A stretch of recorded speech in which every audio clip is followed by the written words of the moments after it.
Okay, welcome everybody. This is Billy and Cade with Harnessing Your Wealth. We're back and giving you some more insight into the horse racing industry. And I think we have some guests that you'll enjoy hearing from today. So we have John Bachelor, and I guess this is John the second, if I'm getting this right. Oh, the fourth. And now we got John the fourth alongside, Oh yeah, yeah, correct? yeah. Yeah. Because we didn't have the third in here. We got the grandfather and grandson. So John Bachelor the third is missing from this show. But needless to say, we've got we've got a couple of guys who are going to take the Speedhorse magazine and hopefully continue to see it thrive and flourish. And we want to get some background on uh, not only the magazine industry, specifically the Speed Horse magazine, and what it's meant to this family, and also what horse racing in general has meant to the family. They've seen a lot of things over the years, met a lot of people, traveled a lot, and so from the perspective of if you're a horse racing fan, of course you better be if you're listening to this show. You're going to learn a lot about that, and then also just if you're in general more of an entrepreneurial person and you're interested in how people became successful in their careers, that's the type of client, or not client, but that's the type of guests we like to have on our show. It, People with interesting backgrounds and can share what made them successful and what it took, and also what they see changing in their profession and maybe what it would take for someone to get into that career path now. Thanks for joining us, both of you. You're welcome. You bet. Let's jump in and ask you a little bit about your background then. So, John, let me ask you directly, how did you get involved in the horse racing industry initially?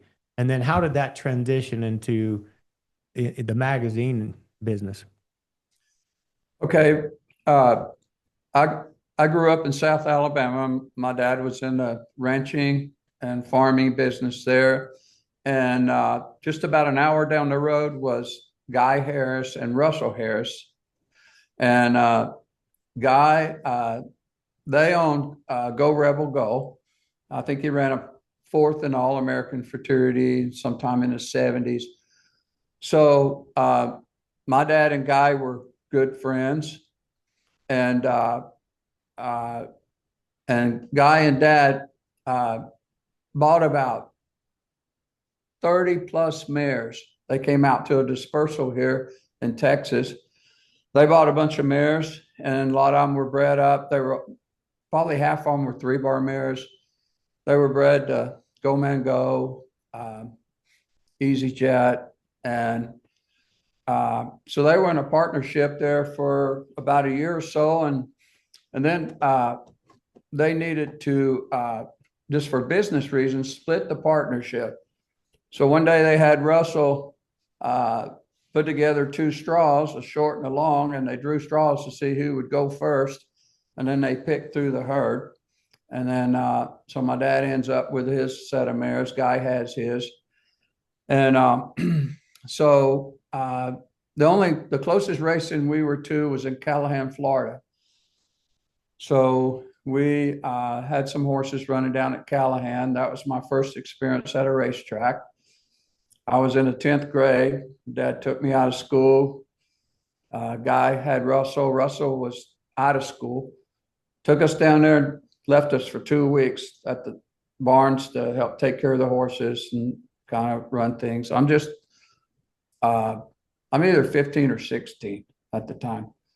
So that was a great experience to start with. And then in 72, my dad wanted to get closer to the horse business. He sold out the operation in South Alabama and moved to the Hondo Valley, just out of Ruidoso, to get closer to the racing horse business. But always still involved in cattle. About a little before that, Russell had moved to California, and he was working for Gene Chambliss at the time.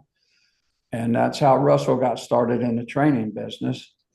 So We always had that tie with Russell in California. My dad sent horses out there to him. And then I went to school in West Texas, rodeo, Sul State University in Alpine.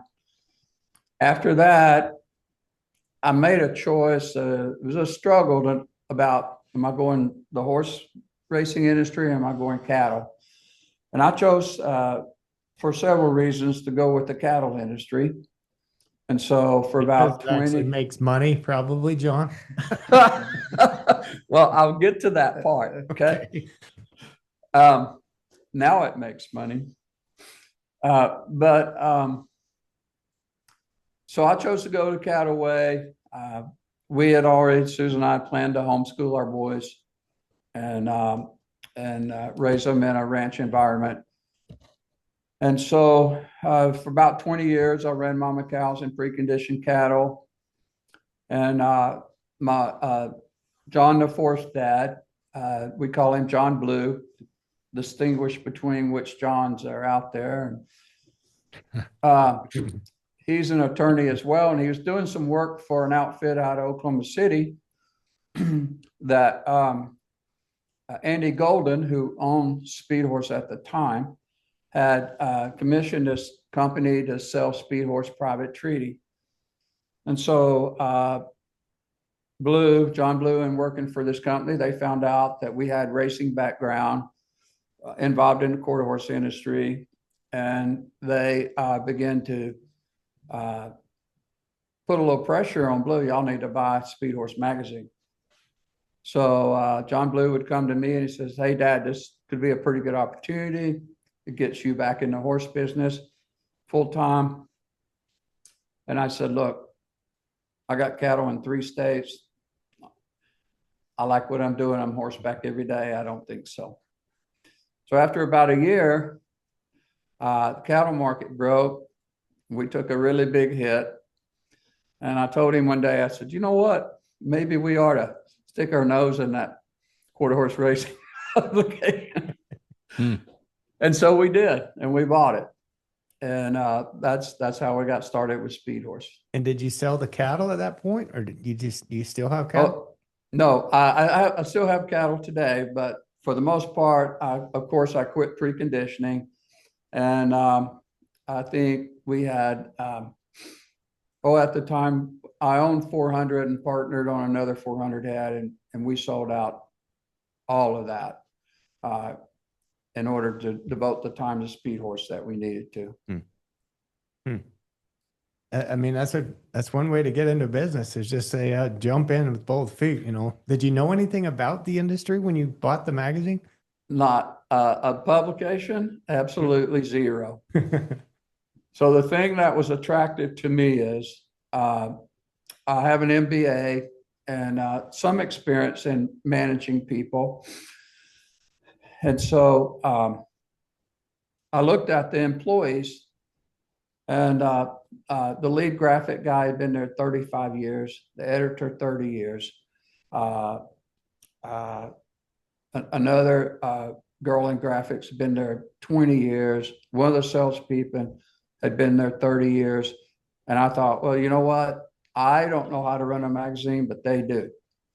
And so if I just kind of manage them a little bit and make the hard decisions, we might be able to make this work.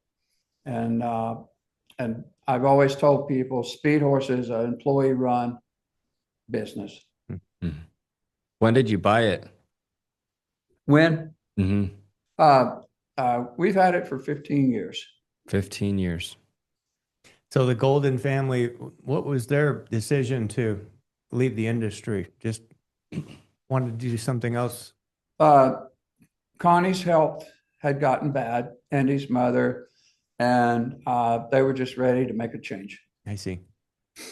Now, looking back, you got into this industry, as you mentioned, kind of it was a decision that you made. You jumped in. Looking back, are you grateful that you made that decision, or would you do it differently? It's been a very good decision. It was it was a great move on our part to get in. And we got in, at the very bottom, learning the publication industry. We had the racing background. So I listened to my employees a lot. And how many employees do you have? We have 13 in office. Mm-hmm. What changes did you make when you took over? I know you leaned on your staff, which you mentioned, but what changes did you make to grow it, make it more popular now today? Well, you guys remember, and so does your audience, that at the time we bought Speedhorse, they put out a publication every week. It was a weekly magazine put out. And so after the first year, I looked at that and I go, why are we doing this every week? We need to go monthly. And so that was one of the first big decisions that we made, was go with a monthly publication. And it has turned out to be one of the best business decisions I've ever made. Weekly, man, that's a lot. Oh, a lot of work. Yeah. It was a brutal for your office. It was. Back in the day when there were a lot of, there was, just seemed like when I was coming up and writing, and for example, going to Los Alamitos, I remember they had quarter week, whatever it was called, Brad McKinsey magazine, and Sean Swaneville worked for him. And, there was so much activity. It seemed like there was always something to write about. There was always races for the weekend. But that kind of changed. Those costs are so excessive to put out and, print, and then to mail and do all those things with the publication. Kind of changed into more of like a digital format. If you wanted a weekly summary, here's a digital update from the week. Is that right? Is that kind of what happened, or was it the racing that changed that kind of forced your hand? Well, I have a cowboy background.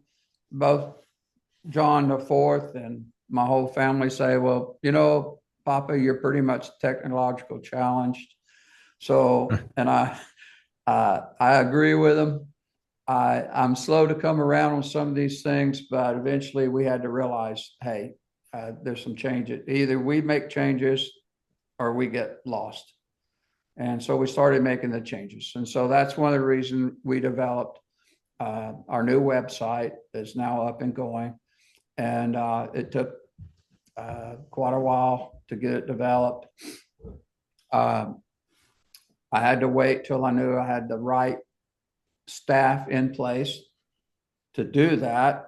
It took several years. And when I knew I had the right people in place, then we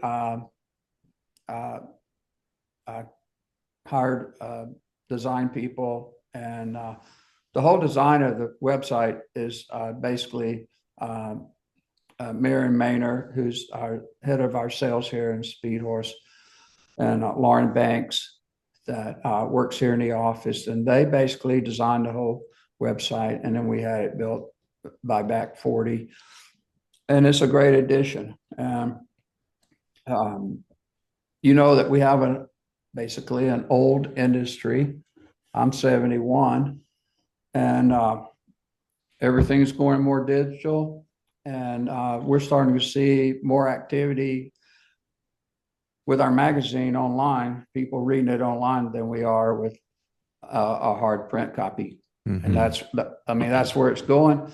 So as the older generation moves out of the quarter horse industry,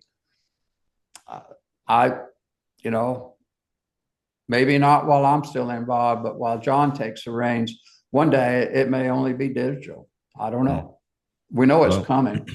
I don't know I can't speak for my entire generation, but I much prefer the paperback copy than reading it online. So I don't know if that's hope at all. Because I've beat that into his system for Yeah. life. He didn't know what a newspaper was until I showed him one day. I still get a physical newspaper, but that's just me. But you're right, John. What we call the older generation, and the nice way to say they're gone because they died, and they're now replaced by the younger group, which Cade is probably anomaly because most of them that I'm around, they hate paper. Mm. They want the digital version, right, Yeah. John? The fourth. Yeah. Yeah. I'm probably also an anomaly just because I love the magazine business, the horse Yeah. racing and stuff. But yeah, most people, yeah, it's moving digital for sure. So what happened with this? John, your dad, rancher, you're a rancher, and then your son, John Blue, and now John the Fourth are attorneys. I You guys know. didn't want to get into the ranching business, or what happened Their there? wages. Well, so we homeschooled our boys there at the ranch. And I told them, I have two sons, Jacob Bachelor, we call him Bodie, and then John the Third, we call him Blue. And I told him right off the start, I said, hey guys, you're going to have to get a really good education to support your agricultural habits. And so the way things were changing. So homeschooling, you can put them on a fast track. When both Blue and Bodie were 16 years old, they graduated from homeschool. They clept out the first 2 years of college, so they walked on campus as juniors. And they graduated from college at 18 and law school at 21. Wow. So they took me serious. And both of them are accountants, and one has a master's in finance and one in tax. So here, John the Fourth, and he's following in his dad's footsteps with accounting degree and law school. And John's always had an interest in Speedhorse. He interned with us last year. And out of all the opportunities he had ahead of him, he said, Papa, I want to work for Speedhorse. And I said, you're welcome. Come right on. And so here he is. No, somebody's got to account for all that money you guys are collecting over there, right? So we got to have a good accountant on hand at all times. And also help you figure out how to pay less in tax. Yeah. Yes, sir. That's Yeah. a big part of running a business. As far as you guys do a lot of traveling for Speedhorse, I mean, all the major races, all the horse sales. Any memorable stories or events from all the years of traveling that you guys can think of? I forgot how many years ago, maybe 6 or 7 years. I don't know exactly, but Susan and I were invited by AQHA to join a delegation to go to Brazil and represent quarter horse racing here. And so we went there and visited a lot of the big farms over there. We had known some of those Brazilian buyers through the sales. And that was a great trip. And it was planned out very well. We ended up going to the jockey club at Sorocaba and saw some races there. It was unique to see. The Brazilians, they run in lanes. It's not a wide open track. They have specific lanes that at the starting gate, the horses run down, and that was different. So we enjoyed that. But here in the U.S., some of our, mine and Susan's travel, we like to support the smaller tracks as well as the large tracks, but we put out an effort to support the small tracks. And so a couple of years ago, we went to Sandy Downs out of Idaho Falls, Idaho. And that's probably one of the most fun times we've ever had at a racetrack. I'm telling you, the people loved it. They were into it. Their little $10,000 race meant more to them than $1 million did at the bigger tracks, you know. And that was a great time. And then we just past summer, we went up to Rock Springs, Wyoming, to Sweetwater Downs, and covered their closing weekend there. I think it was closing, but one of their bigger days. And it was, I'm sorry, it was their opening weekend. Right. And so they said, hey, we've never had anybody come here before. We never had anybody do this. So we were really welcomed, and it was just fun being with people who love racing like those people do. Mhm. And so that was a very memorable experience as well.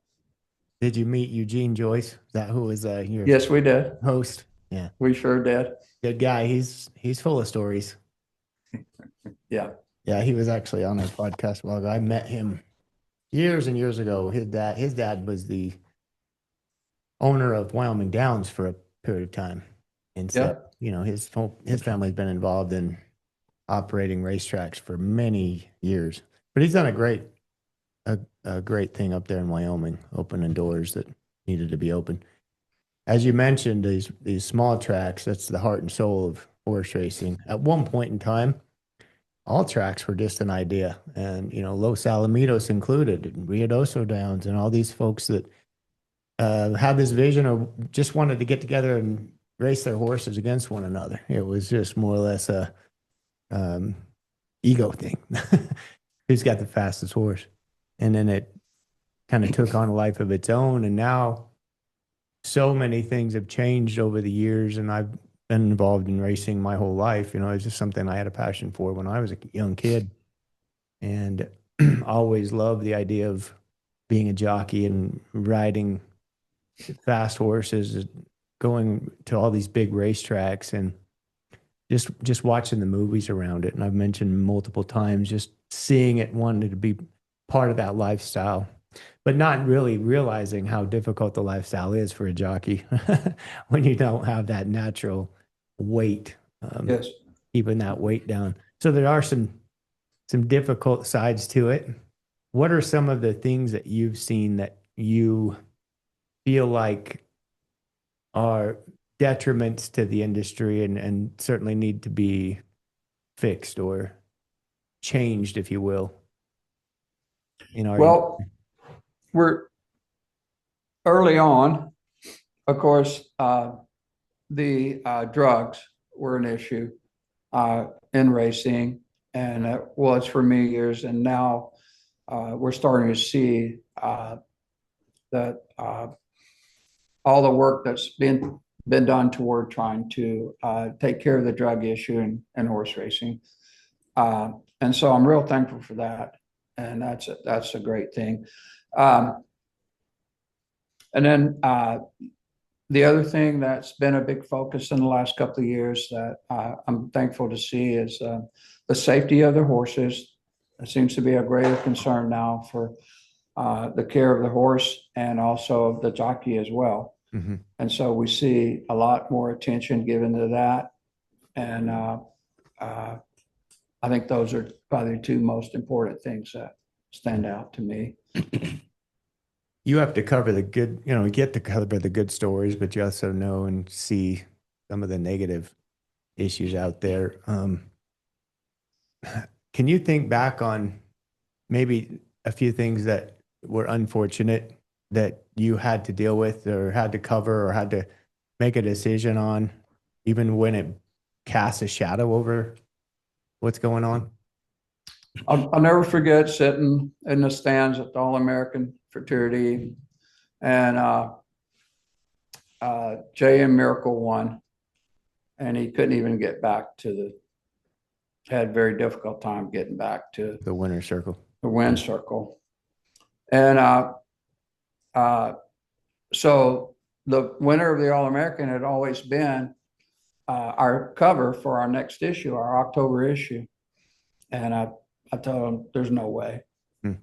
We're not putting this horse on our cover. We're not putting this race on our cover. Mm-hmm. We're going to put the Derby on. And so we did. We put the Derby on, and then we did write about the fraternity, gave it maybe 2 pages, a page and a half, I don't know, a picture or two. But that's probably one of the bigger deals right up front. We hadn't been in this very long decision to make. And so we've done the same in Louisiana. When some of the known people that uses drugs Mm-hmm. on their horses would win some of the bigger Louisiana races, I'd call Bruce or Laura and I said, there's no way. This month is our month to feature Louisiana. I am not going to feature this race. I think that's important. I mean, I know that's tough because let's talk about the potential conflicts of interest for a second.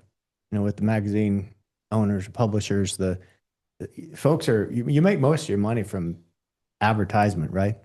Exactly. Stallions and ranch owners, etc. So how do you deal with conflict of interest when you have that kind of a situation crop up when there might be someone who is advertising heavily or wants to with your magazine, but you also have, whether or not proven, strong indication that there's something unjust going on with their program. How do you deal with that? That's a tough question, but It's ugly. Well, you know, it really is not, it's not a very tough question because I've been accused all my life of being black and white. You know, John, you're black or white. Yeah. And so you're either going to live by integrity or you're not. And you don't let anything get in the way. Money, approval of man, any of those issues. I don't live with that. So we just try to do what's right. By the end of the day, I want to know we've done what's right. Mm-hmm. And so that's basically how we make our decision. And you know what? It has cost us dollars. It cost us dollars when we were faced with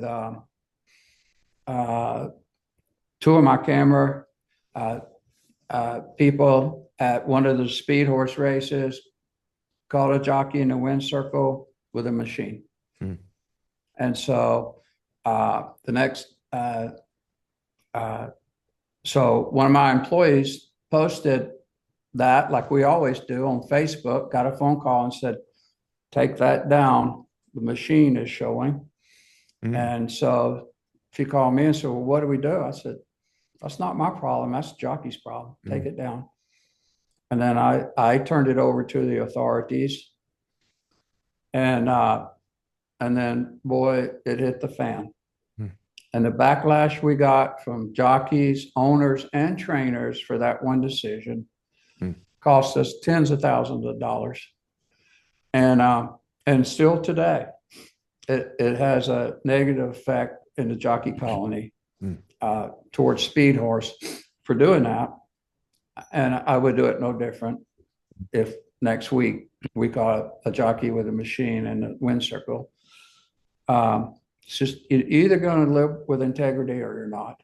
And so I don't apologize for that. It cost us, like I said, it cost tens of thousands of dollars. At one time on Facebook, we had over 20 jockeys that posted a negative post towards Speedhorse, and there were two or three theories out there why we did what we did. They didn't know what they were talking about. And there was something like 40 trainers and owners that posted negative posts on Facebook about our decision to take those pictures and turn over to the authority. It was a Speedhorse sponsored race. So how many people are going to enter in a Speedhorse sponsored race where they know the sponsor is covering up cheating? So to me, it's just like you walking in and watching a trainer stick a needle in one, you know, right before the race, and then walking away and acting like you saw nothing. I know. So, you know, you asked the question, what were the difficult decisions and the conflict of interest? To me, that was an easy decision. Yes, it cost us money, but so what? We did what was right. Well, it's good to know that there's people like you out there, John. Ethical. Refreshing. It truly is. If you look at it, boil it down, is it hard or is it easy? And if you're only worried about the money, then it's hard. But if the money doesn't mean everything to you and you can live and you say, I'll look at myself in the mirror. I mean, I would hope that more of the media professionals in our industry would listen to this conversation, because I talk to a lot of people. I've been in this business my whole life, as I mentioned. I serve on several committees. I've represented Utah. I've been the president of the Utah Racing Association. Um, but you see these conflicts play out in real time, and people don't report or don't bring the facts to the table when we all know what are the facts. And folks that get on Facebook a lot of times cheering and applauding for the folks that are known cheaters. It's hard for me to watch, very, very hard for me to watch that. It's like, what are you not seeing? What do you not see about this situation? It is frustrating. And I wish there was a way to clean it all up and have everything a level playing field. But as we've known over the years, one drug gets caught, one person gets caught, and the baton is passed, and they find something else. There's a new cocktail, there's a new person in charge, and it doesn't take long for these things to start cropping up. It's almost you can smell it. If you've been in this business long enough, you can start smelling the corruption or the activity that's not legit. John, Yeah. how do you navigate those tough decisions with your staff? You know, when there's something that goes on, for example, I mean, elephant in the room would be the Triple Crown winner last year. You know, how do you navigate something like that? You don't want to give them more publicity than they deserve, but also nothing has been set in stone at that point in time. So with your staff, I mean, how do you point them in the right direction? Well, let me back up. When we were going through this thing with the jockey and the machine, I had staff that would go out to a restaurant with their family and be wearing a Speedhorse jacket or cap, and they would get harassed in the restaurant while they're eating with their family because they're associated with Speedhorse, because Speedhorse took a stand against the jockey and the machine. So they know where I'm at. They right up front, they know where I am. They know, the salespeople know it's going to cost them ads. They're on commission. The editorial knows that, we're not going to have the big feature story that we thought we were going to have for that issue. Our photographers, they know that their hard work on the track to get all the good pictures, they're not going to be seen. But that's my choice. That's how I choose to run this business. And all my staff stand with me and support me in that. That's a refreshing way to look at things. I mean, I appreciate that. I really do. You in the same line there, John the Fourth, when you take over? Yes, I am. We do care a lot about the integrity of the sport, and we do all we can. Are you involved in the staff meetings as well when you come around? Yes. I try to offer a little diplomacy sometimes. I do see things black and white, but You're a little more in the gray area. See, I'm more like your grandpa, like the gray area. This is maybe one side or the other. The law training got to me a little bit, but Yeah. anyway, yeah, we do care about the integrity very much. That's good. That's good. So you guys mentioned future new website. Now you have the capability of maybe being more efficient with your stories and posting and getting access to information, which most likely where the industry is heading. Do you have a group of people that are just dedicated to handling website updates? It is our normal staff. Miriam is oversees our website, but she's also head of sales. And then I'll just take Ruidoso for an example. So I had 6 staff out for the sale at Ruidoso last week. So they 3 of them are running the booth. I got 3 photographers there. They're taking pictures of high sellers, other horses, people at the sale. Friday night, of the show. We rent a house, everybody's there. Friday night, the sale's over at whatever time it was, 10 maybe. They all went to bed at 2 o'clock. They were up that long processing their pictures. I mean, one photographer may take 500-700 pictures that night. And all we want is 5. Wow. Or 10. Gotta get that good shot. And so it's the same for Saturday night. And it's the same program. I think Saturday night, for whatever reason, they were more like 3 o'clock getting in bed that morning. I'm the cook. I cook and do all of that. Excuse me. So then we load up, we go to Albuquerque. We have a house, same staff up there, plus one more. And we cover the races. And on All-American Day, and they were 4 o'clock Tuesday morning, getting in bed from all that they had to do for the magazine, for the website, and for Facebook and TikTok. And so that's how dedicated my staff is. All of them do the work of 1.5 people. They love it. Their goal is to be the best they can be, to turn out the very best product that they can turn out, and they're dedicated to that. I feed them very, very well. Is that what the key is? You just feed them well? Is that what I need to do over here? Yes. Cade loves to eat. I don't know what I could cook him, but Yep. Get a eating more foreman than in 2 here. hours. Steaks, potatoes. Yep. Well, here at the office, I feed them 3 days a week in the office.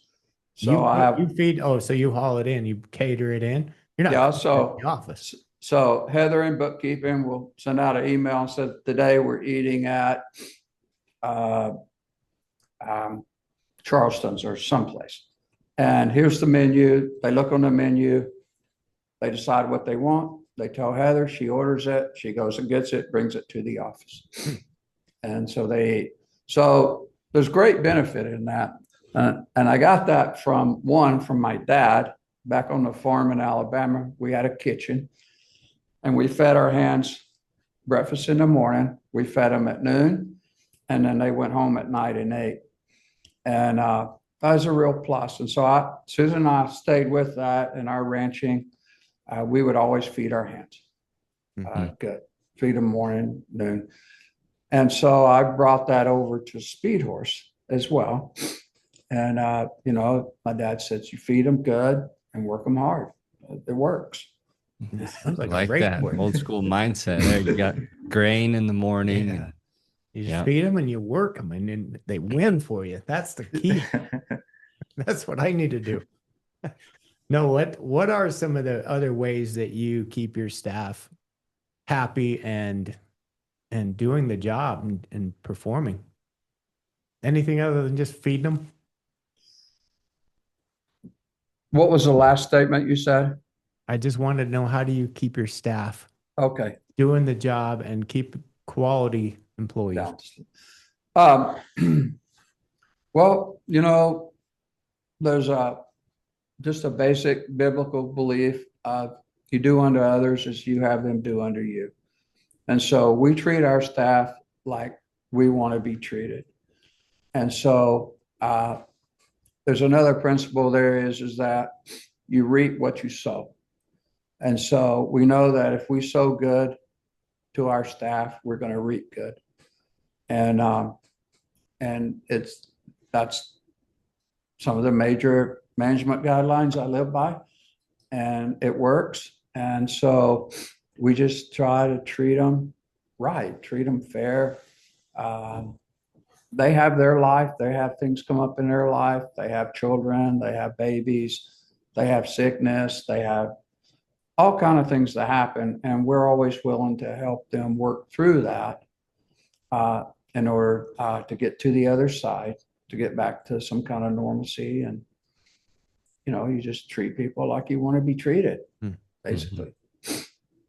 I'm interested in the breakdown of the publication business with regards to the revenue. You don't have to give me specific numbers, but as percentages, um, rank the revenue stream for a publishing company like yours, from the subscription side of it to the advertising side of it and whatever else you make money doing. On the subscription side, as with the new website, the online, we've seen that drop just a little because more people are reading online. It's part of what we talked about earlier. It's just the way the world's going. I'm like you. I personally like a hard copy, but on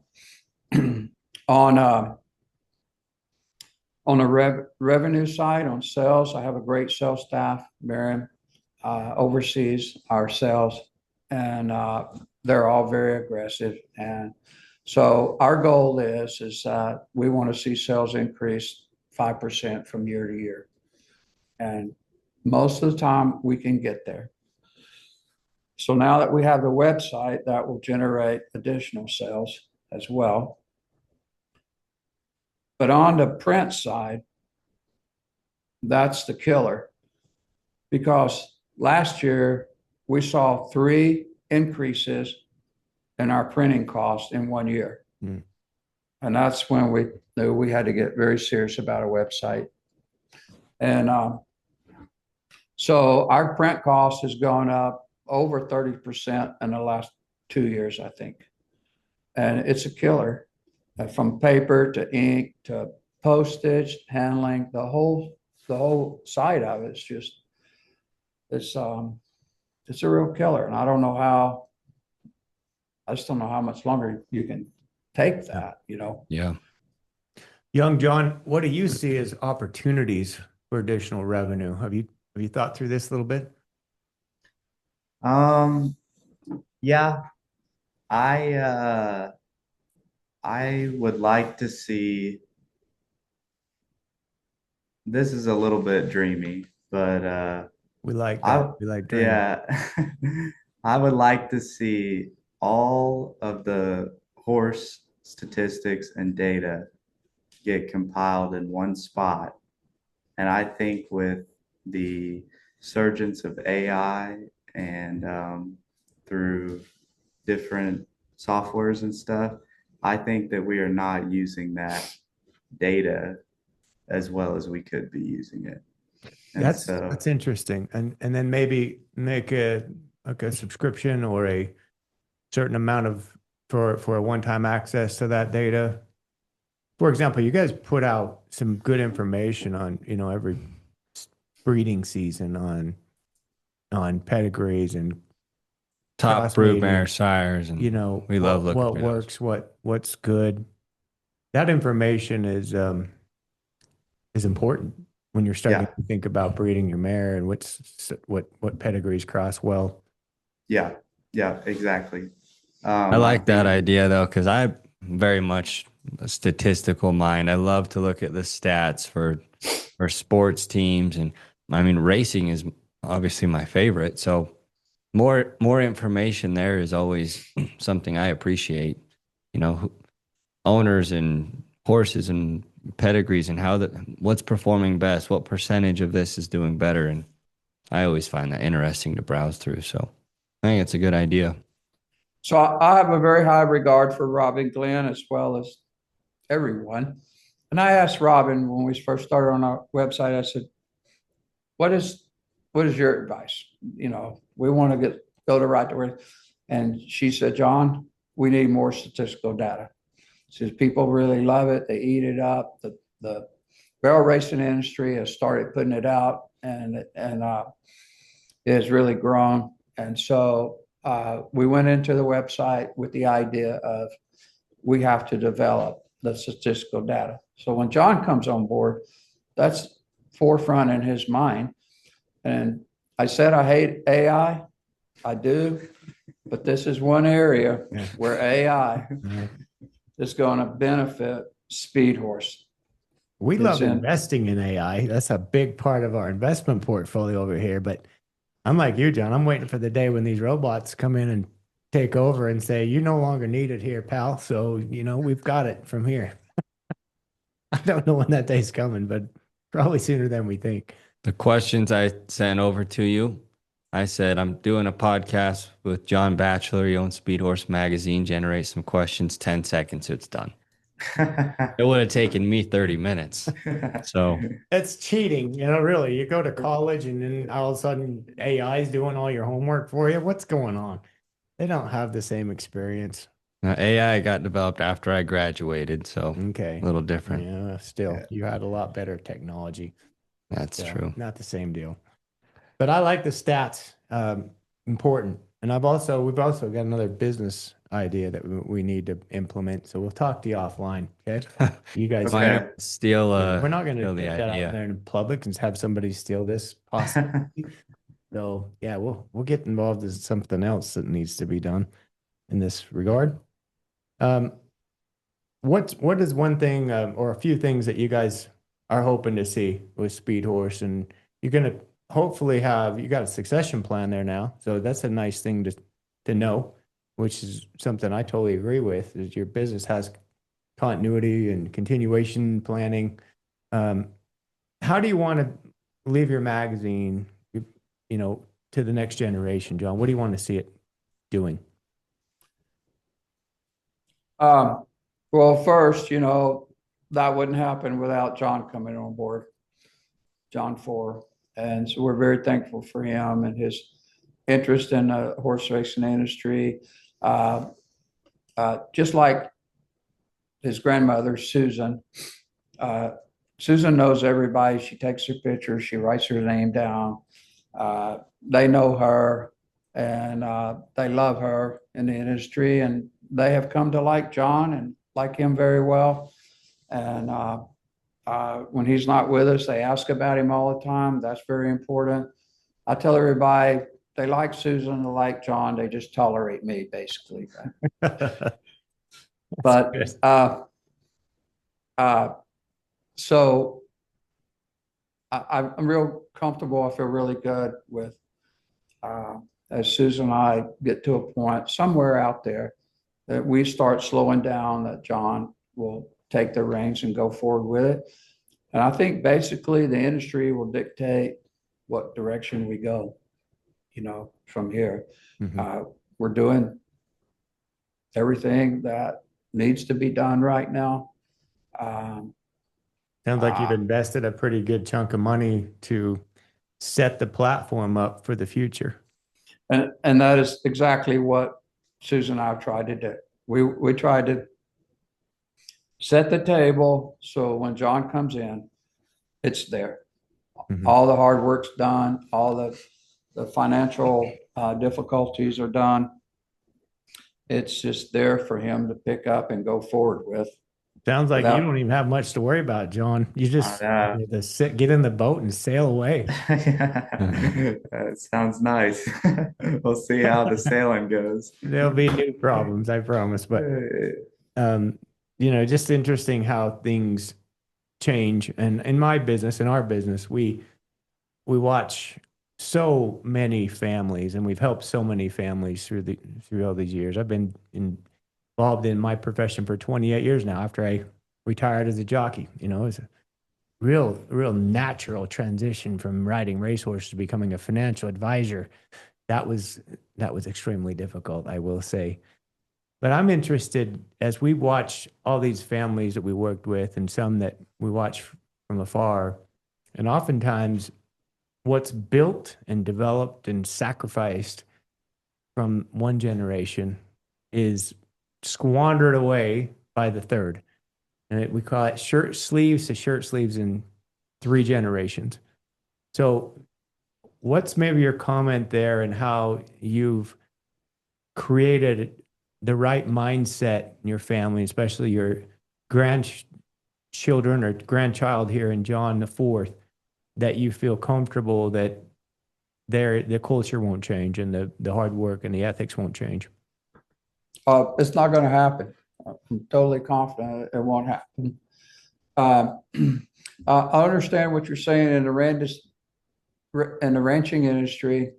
I've seen ranches that were 40 40,000 acre ranches, some 100,000 acre ranches turned over to the next generation, and it doesn't even survive. And they start selling off large chunks of land. And I really hate to see that, because you never get to put it back together again. Mm-hmm. And so I see the same thing you're talking about in ranching. But John was raised with the same values that Susan and I have, that his mom and dad have. And he has chosen to walk in those values. And I have no doubt that he's not going to squander anything away. He's going to maintain and continue on. How do you recommend to people listening? What's the key to doing that for your grandchildren, your children, grandchildren? How do you set that up properly? Well, this is where we're probably going to lose a lot of people right here. But when you establish Jesus Christ as your Lord, and you walk according to the Word of God and obey the Word of God, that's how you build this. And that's been the light we've walked in. And no way am I saying that we're perfect. We're but I'm saying is everybody's got a standard. Everybody has a standard that they live by, and that's our standard. And so it's is the Word of God. And if we walk in that, then John's going to walk in it. His basic foundation beliefs and decision making is going to be based off the Word. What does it say? Couldn't agree more. Yeah, that's the standard. So we're right there with you guys, and we think you got a heck of a family just by here meeting John IV for the first time, and just can see the character and the quality of a young man he is there. So I'm sure you're very proud, and you're in very capable hands. And we love the stories of success and families that can sustain it, not just keep it for a fleeting moment and then watch it disappear. So it's been refreshing to get your opinions, your thoughts on not only the horse racing industry, but what it takes to keep a family intact and to keep the family values alive. So Yes. guys, thanks so much for joining us for Harnessing Your Wealth today. And those of you out there listening, I hope you enjoyed the show. If you have any thoughts or comments, and certainly reach out to John and John IV. You can find them on speedhorse.com and all the other social media platforms that they post or share information. Thanks a bunch, guys. Thank you. Thank you, Billy. Thank you, Cade. Thank you. Thank you for listening. For more information about today's show, please check out the show notes. Visit our website at www.petersonws.com or give us a call at 801-475-4002. Peterson Wealth Services is a registered investment advisor. This is a paid-for advertisement. Information presented on this program is believed to be factual and up-to-date, but we do not guarantee its accuracy, and it should not be regarded as a complete analysis of the subjects discussed. Discussions and answers to questions do not involve the rendering of a personalized investment advice, but are limited to the dissemination of general information. A professional advisor should be consulted before implementing any of the options presented. Peterson Wealth Services.